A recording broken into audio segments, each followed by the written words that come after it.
sobre a questão da política e do satanismo. Né? Você entende que todos os que estão sendo os manipuladores dessa agenda satânica, eles têm conhecimento que estão fazendo por Satanás ou não? Muitos deles estão agindo só pelo ego, pela vaidade deles, por querer algo carnal. Eles entendem que todos fazem parte de um pacto maior? Às vezes, professora Karina, alguns seguem essa agenda sem nem saber. Basta, por exemplo, que uma professora siga a cartilha de Paulo Freire, que ela está servindo a Satanás sem saber, por mais bem intencionada que ela seja. Paulo Freire, por exemplo, é alguém que traz para dentro da sala de aula uma lógica satânica de divisão entre opressor e oprimido. O professor é o opressor.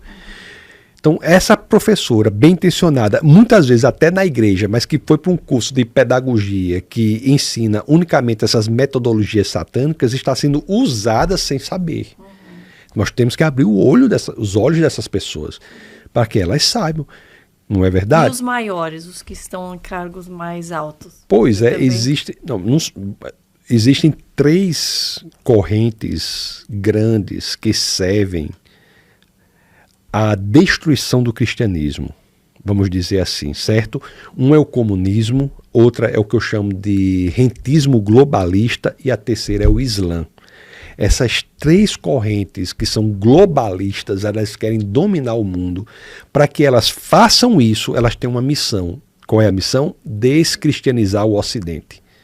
Então, essas correntes são contra o cristianismo. Contra o cristianismo. Não é? Agora, quem tem pacto, quem não tem, eu não posso chegar a tanto. E lhe dizer quem tem e quem não tem. Mas as correntes ideológicas, as ideias, esses grupos ideológicos, só prosperam no intuito de descristianizar o Ocidente. E é o que tem feito. Mas isso em nome do Deus deles? Ou porque não crê que existe vida eterna? Ou qual que seria a visão daquele que só pensa aqui no agora? O comunismo, por exemplo, existe o Deus que é o Estado, né?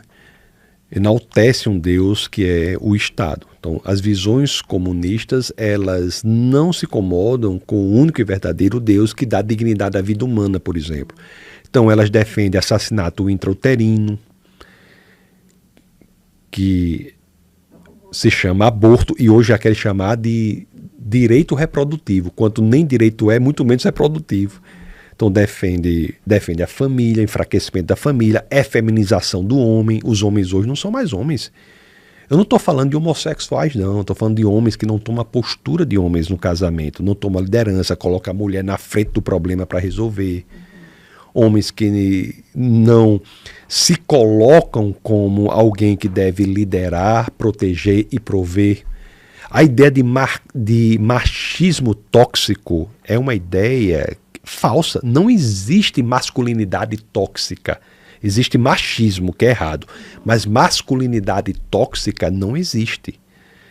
Excesso de masculinidade, excesso de proteção, provisão, excesso de coisas boas. Um homem que bate numa mulher é um criminoso. Aí você veja que muda o conceito, ataca o conceito, e a masculinidade hoje, em excesso, é tida como algo negativo, como é algo extremamente positivo. Nós precisamos de mais masculinidade no mundo. Então os homens deixam de ser homens, as mães criando os filhos como se homens não fossem. Eu falo brincando, mas é verdade, às vezes uma mãe chega para o menino e diz assim: menino, saia do sereno, sabe como é isso? Se uma criança não enfrenta o sereno, um homem, ele vai enfrentar o que na vida?